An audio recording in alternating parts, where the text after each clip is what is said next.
স্বাগত ৭১ খেলা জায়গার সাথে আছে আমি কোহিনুর কণা।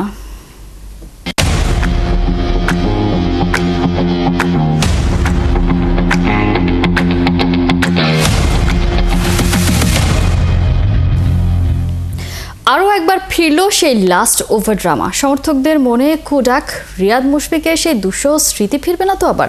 চোখ করবে না তো বাংলাদেশ? ভাগ্য বরাবরই সাহসীদের সঙ্গেই থাকে।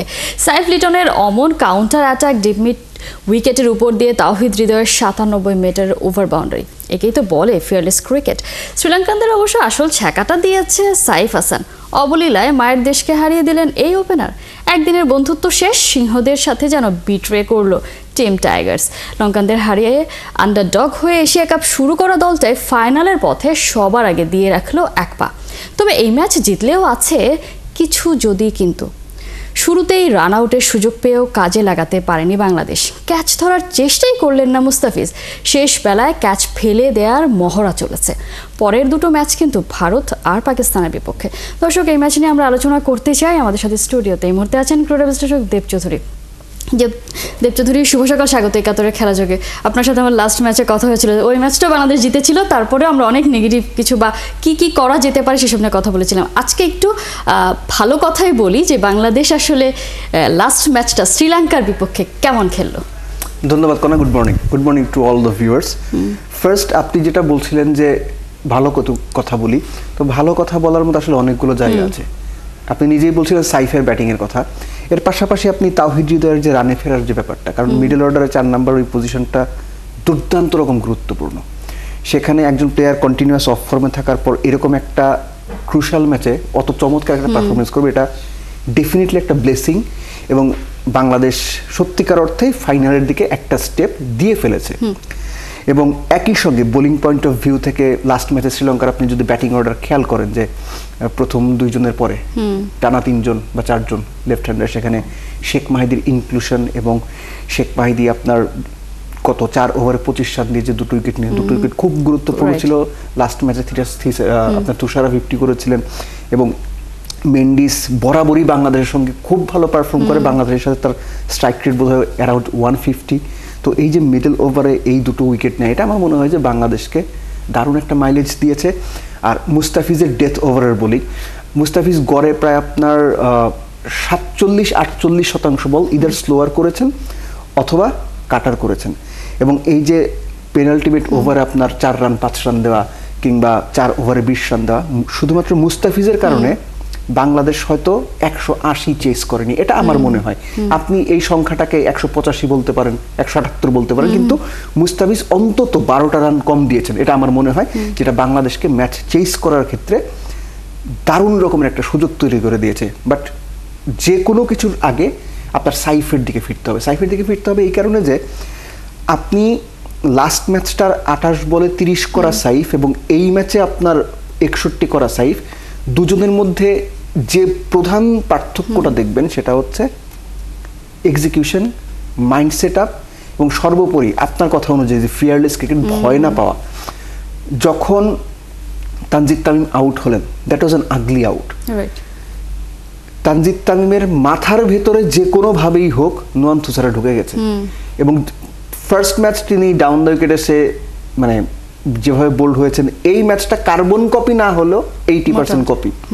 এবং বলটা সুইংও করেনি ঠিকঠাক এবং এটা স্লোয়ার ছিল তুলনামূলক আগের ডেলিভারিগুলোর তুলনায়, ১২২-২৩ ওরকম।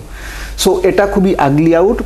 তখন যে ব্যাপারটা ছিল যে তুষারাকে একটা কাউন্টার অ্যাটাক করা দরকার ছিল বাংলাদেশের জায়গা থেকে, সেটা যদি না হতো, আপনি ৬ ওভারে ৫৯ করলে একরকম, ৬ ওভারে ৪৫ করলে একরকম। এই যে পাওয়ার প্লের যে ব্যবহারটা, সদ্ব্যবহার আমি বলবো, এখানে প্রচুর পরিমাণে বাউন্ডারি বের করা এবং সাইফ যে বোলারকে কিভাবে খেলতে হবে, একটা সাইডের বাউন্ডারি কত ৬২ মিটার ছিল বোধহয়, ছোট, ওই জায়গাটা কিভাবে ব্যবহার করা যাবে, কোন বোলারকে আমি কোন জায়গাতে খেলবো। সাইফের খেলা দেখে মনে হয়েছে হি ওয়াজ প্রিপেয়ার্ড। সাইফ ফেল করতে পারতেন, কিন্তু তাকে দেখে মনে হয়েছে তিনি পূর্ণ প্রস্তুতি নিয়ে এসেছেন। পরিস্থিতি যাই হোক তিনি ভয় পাবেন না। শ্রীলঙ্কা যত ভালো বলই করুক তিনি কাউন্টার অ্যাটাক করবেন এবং মাইন্ড সেট আপটা এরকম ছিল যে যত দূর সম্ভব ইনিংসটাকে টেনে নিয়ে যাবেন। যদিও সাইফ ইভেনচুয়ালি সেটা পারেননি। এরপর আপনি মানে যদি খেয়াল করেন বাংলাদেশে লাস্ট আপনি কবে দেখেছেন যে একটা পার্টনারশিপ 50, পরের পার্টনারশিপটা 50, তারপরের পার্টনারশিপটা আপনার কত 45 বা 47? এটা কিন্তু নর্মালি হয় না। সাইফকে সাপোর্ট দিচ্ছিলেন লিটন, সাইফ তার কাজটা করছিলেন, লিটন স্ট্রাইক রোটেট করছিলেন, অড বাউন্ডারিগুলো বের করে লিটনও বেশ ভালো ব্যাট করছিলেন। আপনি বলছেন নেগেটিভ বলা যাবে না, কিন্তু নেগেটিভ বলার ব্যাপার আছে। না, নেগেটিভ আমরা বলবো না। লিটন এই লাস্ট ফিউ ইনিংস 3বার তিনি সুইপ শট খেলতে গিয়ে আউট হয়েছেন। সো এই বিষয়গুলো আছে, যাই হোক সেটা আমি পরে আলোচনায় আসছি। একই সঙ্গে লিটন আউট হওয়ার পর তাওহিদ হৃদয়ের দায়িত্বটা ছিল সাইফকে যত বেশি সম্ভব স্ট্রাইক দেওয়া, স্ট্রাইক রোটেট করা। তাওহিদ হৃদয় এক্স্যাক্টলি সেটা করেছেন।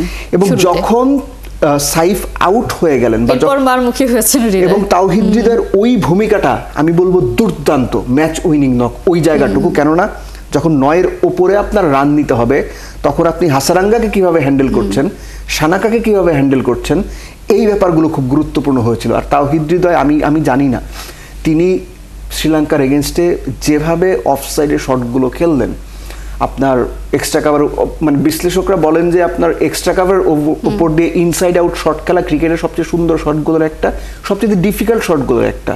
তাওহিদ হৃদয় সেই শট অনায়াসে খেললেন, কাট শটগুলো পয়েন্ট ব্যাকওয়ার্ড পয়েন্ট দিয়ে অনায়াসে খেললেন। সেই তাওহিদ হৃদয় এতদিন কেন সবকিছু লেগ সাইডে ঘোরাতে চেয়েছেন আমি জানি না, এটার কোনো ব্যাখ্যা লিস্ট আমার কাছে নাই। সো ওই ইনিংসটা বাংলাদেশের জয়টা নিশ্চিত করছে। দেন এগেইন 12 বলে 12, 10 বলে 10, আপনি 10 বলের ব্যবধানে যখন 3 উইকেট হারাবেন, আপনার ওই হেডলাইন অনুযায়ী মনে একটা কুডা দেয় কোনা, একটা ভয় সবাই পেয়েছিল। বাট আমার মনে হয়েছিল অলওয়েজ যে বাংলাদেশ এই ম্যাচটা বের করে নেবে। আপনার এই সত্য আমি বলেছিলাম যে বাংলাদেশ শ্রীলঙ্কার এগেনস্টে জেতার সম্ভাবনা প্রবল, বাংলাদেশ হারতে পারতো, এই ম্যাচটাও হারতে পারতো।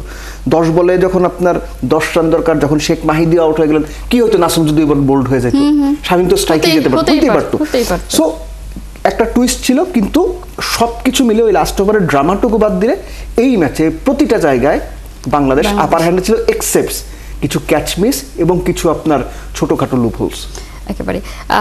তারপরে তো একাদশ নিয়ে প্রশ্ন আছে যে একাদশ এরকম না হলেও, যেমন স্পিনিং নির্ভর উইকেট, এবং সেই জায়গায় রিশাদ কেন নেই সেটা নিয়ে একটা প্রশ্ন উঠেছে।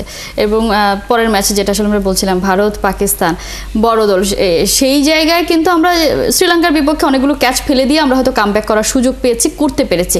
ভারতের বিপক্ষে নিঃসন্দেহে সেই সুযোগটা আমরা পাবো না, একবার বের হয়ে গেলে ম্যাচ থেকে আমরা একেবারেই ছিটকে যাব। সেই জায়গায় আর কি পরিবর্তন আপনি দেখছেন? আচ্ছা, বেস্ট 11-এর কথা যদি বলেন, আমার যেটা মনে হয় যে শরীফুলের শ্রীলঙ্কার এগেইনস্টে ট্র্যাক রেকর্ড দেখে শরীফুলকে নেওয়া হয়েছিল। হ্যাঁ, শরীফুল কিন্তু শ্রীলঙ্কার সঙ্গে এর আগে যে ট্র্যাক রেকর্ড তিনি বেশ ভালো করেছেন। এখন শরীফুলের ব্যাপারটা হচ্ছে কি, এই পার্টিকুলার ম্যাচটাতে, ইনফ্যাক্ট শরীফুল আগে যে ম্যাচটা খেলেছিলেন সেই ম্যাচে আমরা শরীফুলকে, আপনি একদিন খারাপ বল করে মার খেতেই পারেন, 4 ওভারে আপনি 40, 45, 50 দিতেই পারেন, এটাই ইস্যু না। ইস্যুটা হচ্ছে শরীফুল একটা লেগ সাইডে শর্ট বল করছেন, 6 খাচ্ছেন, একটা অফ স্ট্যাম্পে শর্ট বল করছেন, বাউন্ডারি খাচ্ছেন, একটা অফ স্ট্যাম্পের বাইরে হাফ বলি বল করছেন, একটা লেগ মিডলে হাফ বলি করছেন। অর্থাৎ বোলিংয়ের লাইন লেন্থের কোনো কনসিস্টেন্সি নেই। আমরা সহজ ভাষায় লোকাল ক্রিকেট এটাকে বলি আবোল তাবোল বল করা। শরীফুল আইডিয়ালি আবোল তাবোল বল করছে, সে রিদমে নাই। একই সঙ্গে মানে শরীফুলের যে ব্যাপারটা, তাকে যদি ওই রিদমটা পেয়ে যান তিনি, তাহলে শরীফুল দুর্দান্ত বল করেন। কিন্তু রিদমটা না থাকলে কেন যেন শরীফুলের সমস্যা হয়, এই সমস্যাটা হয়েছে। আর স্পিনিংয়ের কথাটা বললেন আপনি, আমার মনে হয় 2 টিমই, বাংলাদেশ এবং শ্রীলঙ্কা 2 টিমই একাদশ নির্বাচনের ক্ষেত্রে একটা স্পিনারের অভাব, ম্যাচ যত এগিয়েছে তত বেশি তারা বোধ করেছে উইকেট দিকে হয়তো। কারণ আমি পার্টিকুলারলি এটাকে আসলে দোষ বা দায় দেওয়ার কিছু নাই, 2 ক্যাপ্টেনই কিন্তু ইকুয়ালি যে 11টা সাজিয়েছেন বা 2 ম্যানেজমেন্ট কেউই এক্সট্রা একজন স্পিনার নেননি, কিন্তু সময়ের সঙ্গে সঙ্গে তারা বুঝেছেন আরেকজন স্পিনার হলে ভালো হতো। রিশাদকে বসিয়ে শেখ মাহিদির ইনক্লুশন, এটা খুবই টাফ কল ছিল ম্যানেজমেন্টের জন্য। কিন্তু ওই যে আমি যে শুরুতে আপনাকে বলছিলাম যে শ্রীলঙ্কার ব্যাটিং অর্ডার যদি আপনি খেয়াল করেন, সেই ক্ষেত্রে মিশারাকে দেখবেন, আপনি পেরেরাকে দেখবেন, আপনি সেই ক্ষেত্রে মেন্ডিসকে দেখবেন, তার আগে আসালাঙ্কাকে দেখবেন। এই 4 জন যখন আপনি লেফট হ্যান্ডেড ব্যাটসম্যান অপশন দেখবেন, সেখানে আপনার শেখ মাহিদি অবভিয়াস চয়েস। এখন সেটা আপনি নাসুমকে ড্রপ করে তাকে আনবেন নাকি রিশাদকে ড্রপ করে আনবেন, বাংলাদেশ ম্যানেজমেন্টকে এই সিদ্ধান্তটা নিতে হতো। তারা রিশাদের দিকে গিয়েছে, যেহেতু নাসুম লাস্ট ম্যাচে আপনার 4 ওভারে 11 রান দিয়ে 2 উইকেট পেয়েছেন, এবং নাসুম মাহিদি দুজনে কিন্তু নতুন বলে বল করে অভ্যস্ত। সো বাংলাদেশ টিম ম্যানেজমেন্ট আমার মনে হয় ক্যালকুলেটিভ রিস্কটা নিয়েছে। এবং সবচেয়ে বড় কথা, আপনি যে সিদ্ধান্তই নেন, সেই সিদ্ধান্ত যখন আপনার সাকসেসফুলি আপনি এক্সিকিউট করতে পারবেন, সেটার প্রশংসায় আপনি পাবেন। খুবই স্বাভাবিক। তো বাংলাদেশ আমার মনে হয় যে একাদশ নির্বাচনের ক্ষেত্রে যে বিষয়টা সবচেয়ে বেশি মাথায় রেখেছিল সেটা হচ্ছে আপনার পার্টিকুলার অপোনেন্টের এগেনস্টে, পার্টিকুলার ইন্ডিভিজুয়াল ক্রিকেটারের এগেনস্টে স্ট্যাট কি বলছে, নাম্বারস কি বলছে, এই নাম্বারসগুলো মাথায় রেখেই ইন্ডিভিজুয়াল প্লেয়ারদেরকে বেস্ট 11-এ সেট করা হয়েছিল। একই কারণে আমার অনুমান তাওহিদ হৃদয়কেও খেলানো হয়েছে, কেননা শ্রীলঙ্কার এগেনস্টে তার ট্র্যাক রেকর্ড অন্যান্য অপোনেন্টের তুলনায় তুলনামূলক ভালো। আমার মনে হয় যে ইনফ্যাক্ট আগের ম্যাচেও কিন্তু এটাই আমরা বলেছিলাম যে বিভিন্ন সময় যে তাওহিদ হৃদয়কে বাদ দেওয়ার প্রশ্ন উঠেছিল, তার ফর্ম তো ভালো যাচ্ছিল না, এটা তো মানে ডেলাইটের মতো পরিষ্কার। তারপরও তাকে খেলানো হয়েছে, তখনও বলা হচ্ছিল যে শ্রীলঙ্কার এগেইনস্টে ট্র্যাক রেকর্ড। আমার মনে হয় যে এই ম্যাচটাও তাই হয়েছে অ্যাকচুয়ালি, এবং তার উপর যে ভরসাটা রাখা হয়েছে, হ্যাঁ সেইটা তিনি আসলে প্রতিদিন তিনি আসলে খুব খারাপ সময়ের মধ্য দিয়ে যাচ্ছেন, সেটা আমরা দেখেছি। তাকে ইভেন এটাও শুনতে হয়েছে সে স্বার্থপর ইনিংস খেলছে, কারণ আফগানিস্তানের বিপক্ষে যে ইনিংসটা খেলেছে, হংকংয়ের বিপক্ষে যেভাবে তিনি আসলে ব্যাট করেছেন, সব দিক মিলিয়ে। একটু যদি ফিল্ডিং নিয়ে কথা বলি, মোস্তাফিজের একটা ক্যাচ ধরনের খুব বেশি কথা হয়েছে যে তিনি আসলে মানে এমন সোশ্যাল মিডিয়া আমরা মিম দেখছি যে আমি ধরিনি, এটা আমার ইচ্ছে ক্যাচ, বা ওকে আমি আউট করবো সেজন্য ক্যাচটা ধরিনি, বা একদম শুরুর দিকে একটা ডিরেক্ট হিট যদি লাগাতে পারতো উইকেটটা বাংলাদেশ পেতে পারতো, সেই চেষ্টাটাও হয়নি।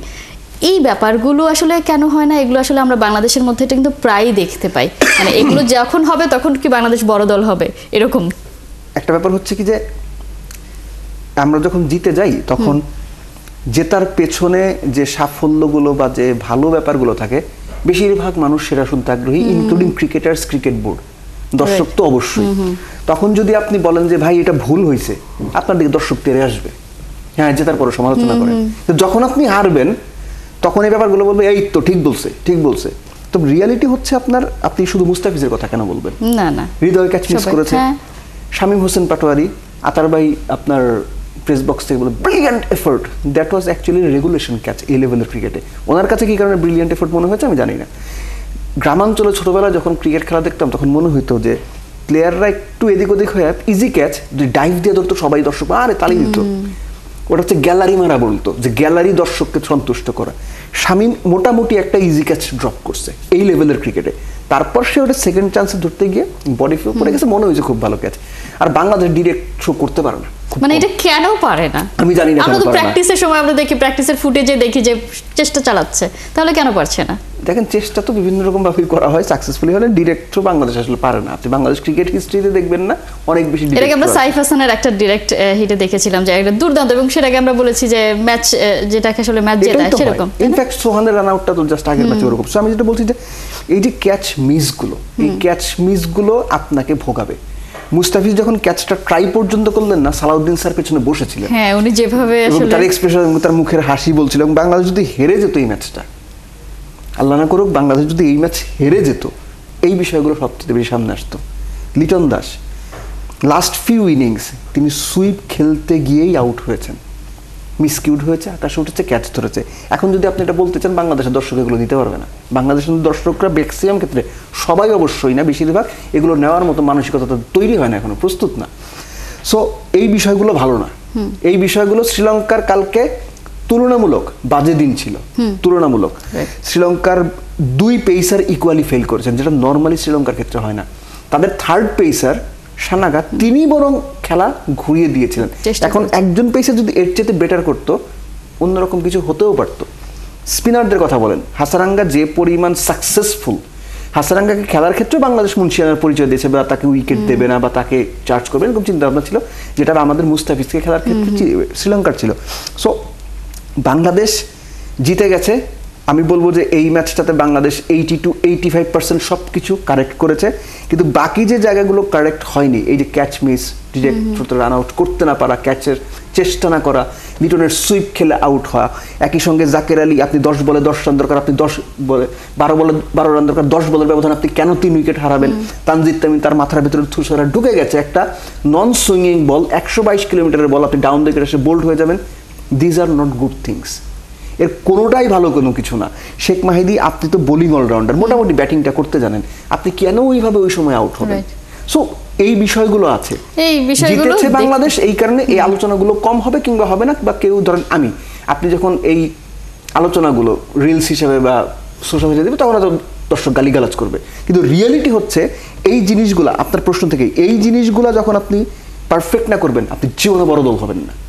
এক্স্যাক্টলি, বড় দল হবো না, এবং আমরা যে একদম শুরুতে বলেছি বাংলাদেশ ফাইনালের পথে এক পা দিয়ে রেখেছে, সেই পাটাই দিয়ে রাখবে। ফাইনালে আর যাওয়া হবে না যদি এই ভুলগুলো শুধরে নেওয়া না যায়, কারণ এর পরের প্রতিপক্ষ ভারতকে আমরা সর্বশক্তিমান এই মুহূর্তে বিশ্ব ক্রিকেটে, সেই জায়গাটায় বাংলাদেশকে নিশ্চয়ই এমন পারফরমেন্সই করতে হবে। কারণ আমি জাস্ট ইন্টারাপ্ট করি, সেটা হচ্ছে ভারত অবশ্যই এই টুর্নামেন্টের অন্যতম ফেভারিট, চ্যাম্পিয়ন হওয়ার favourite. Bharat tough team, but তাদের হারানো অসম্ভব না, এটা আমি বিশ্বাস করি। সেটা ওমান অবশ্য ট্রাই করেছে, ওমানের ব্যাটিং দেখে বললাম তো ভারতকে হারানো কঠিন, কিন্তু অসম্ভব না, এটা আমি অসম্ভব তো বিশ্বাস আসলে করি। কোনো কিছুই না, সেটা তো আমরা জানি। সো সেই ট্রাইটা বাংলাদেশ নিশ্চয়ই করবে। দেবচৌধুরী, অসংখ্য ধন্যবাদ এতক্ষণ যুক্ত থাকার জন্য। দর্শক, আমরা এশিয়া কাপে বাংলাদেশ শ্রীলঙ্কা ম্যাচ নিয়ে কথা বলছিলাম, আমাদের সাথে এই আলোচনা এতক্ষণ ছিলেন ক্রীড়া বিশ্লেষক দেবচৌধুরী। সময় হয়ে গেছে ছোট একটা বিরতি, ৭১-এর সাথেই থাকুন।